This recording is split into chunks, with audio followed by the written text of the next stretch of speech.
याजूज माजूज का नाम तो आपने जरूर सुना होगा। इस्लाम में ये एक कयामत की निशानी माने जाते हैं। माना जाता है कि जब दुनिया खत्म होगी यानी कयामत आएगी तो उससे पहले दुनिया में 10 बड़ी निशानियों में से एक याजूज माजूज का निकलना भी होगा। दोस्तों, अब सवाल ये है कि याजूज माजूज आखिर कहां से आएंगे, वो कब निकलेंगे, कैसे निकलेंगे और निकलकर क्या करेंगे, और साथ ही ये याजूज माजूज है कौन, ये कहां से हैं, इनका इतिहास क्या है और ये इंसानों से दुश्मनी क्यों रखते हैं। तो चलिए आज की वीडियो में हम यही सब जानने की कोशिश करते हैं। हम याजूज माजूज के उस दीवार के बारे में भी बात करेंगे जो बहुत मशहूर है और माना जाता है कि याजूज माजूज कई सालों से बल्कि हजारों सालों से उसी दीवार के पीछे कैद हैं।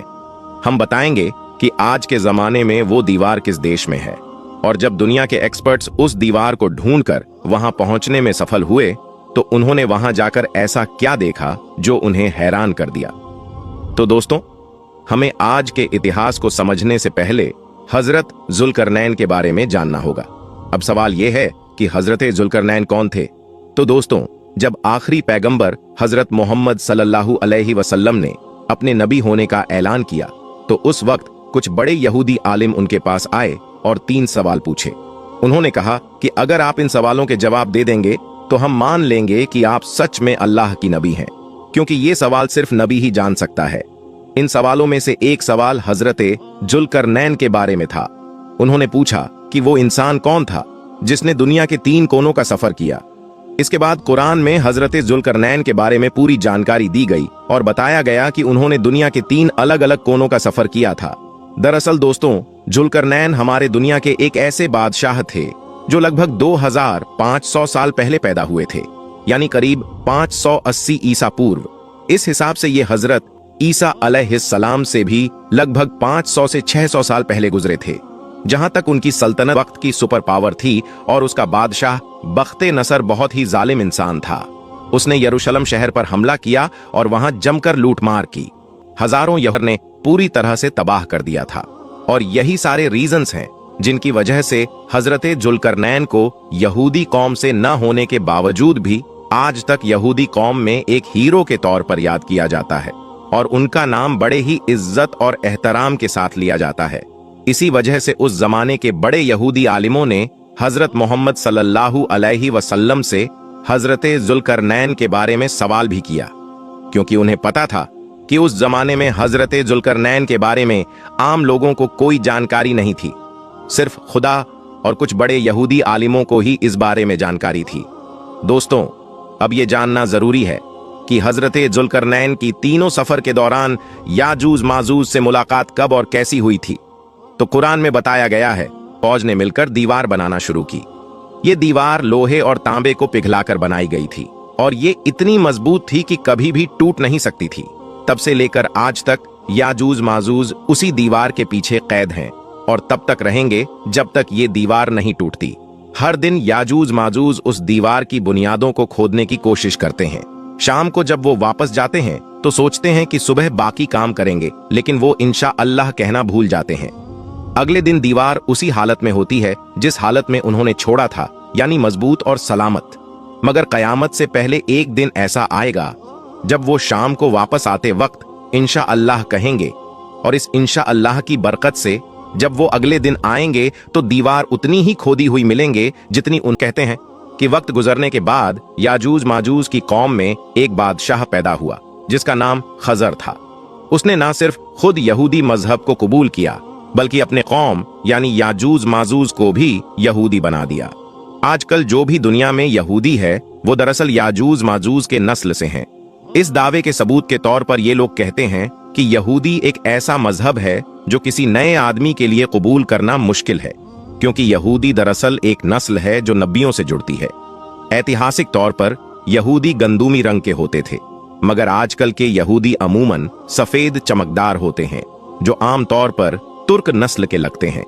इन लोगों के मुताबिक अपनी तहकीक को और मजबूत करने के लिए ये लोग ये भी कहते हैं कि दूसरे खलीफा हजरत उमर रजी अल्लाहु ताला अन्हो के दौर में मुसलमानों की फौजें इस इलाके में आकर याजूज माजूज से लड़ाइयां कर रही थीं।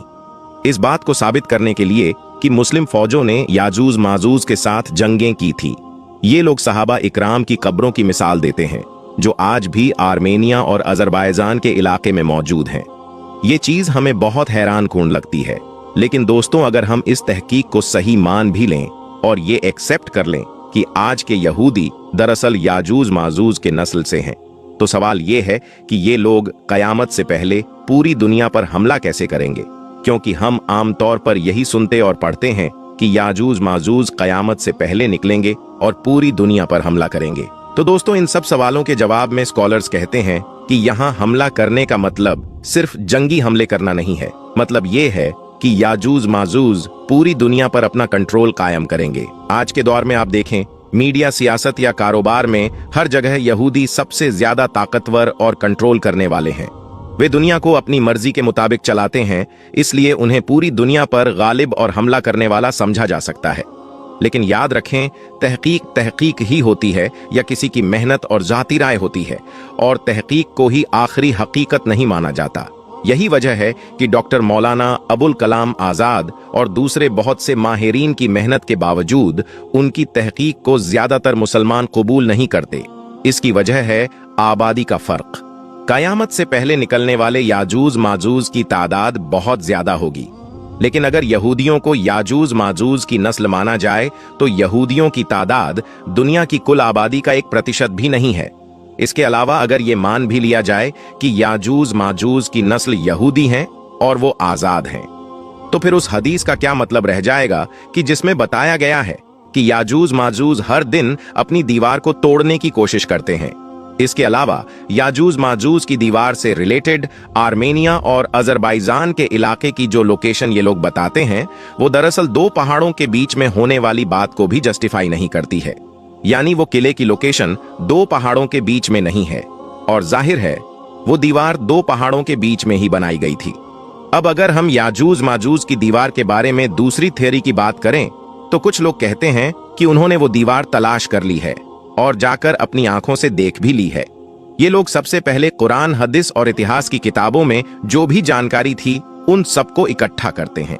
फिर उन जानकारियों की मदद से उन्होंने एक नक्शा बनाया जो उस दौर के हिसाब से था। इस नक्शे की मदद से ये लोग दीवार तलाश करने निकले। इनके मुताबिक ये दीवार आज के किर्गिस्तान नाम के मुल्क में मौजूद है, जो कभी सोवियत यूनियन का हिस्सा था, यानी रूस के अंडर था। मगर जब यूएसएसआर टूटा तो इस इलाके ने एक अलग राज्य बना ली। आजकल वहां बहुत कम लोग आबाद हैं और ज्यादातर मुल्क मैदानों और पहाड़ों से भरा हुआ है।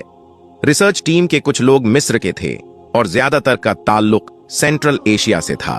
उन्होंने 1 साल और 4 महीने का लंबा सफर किया। इनमें से कुछ लोगों ने सख्त मौसम और सफर की मुश्किलात की वजह से अपनी जानें भी गंवाई। जब ये लोग उस जगह पर पहुंचे तो उन्होंने देखा कि पहाड़ों के बीच एक बर्फ का रास्ता है जो कुदरती नहीं लगता बल्कि इंसानों ने बनाया है। पत्थरों से पता चलता है कि ये रास्ता लोहे और तांबे का बनाया गया है। वहां 2 पहाड़ों के बीच जो दीवार है उसके ऊपर बर्फ की एक मोटी और सीधी परत है। इस इलाके में जहां कोई भी आबादी नहीं है, वहां इतनी बड़ी दीवार बनाना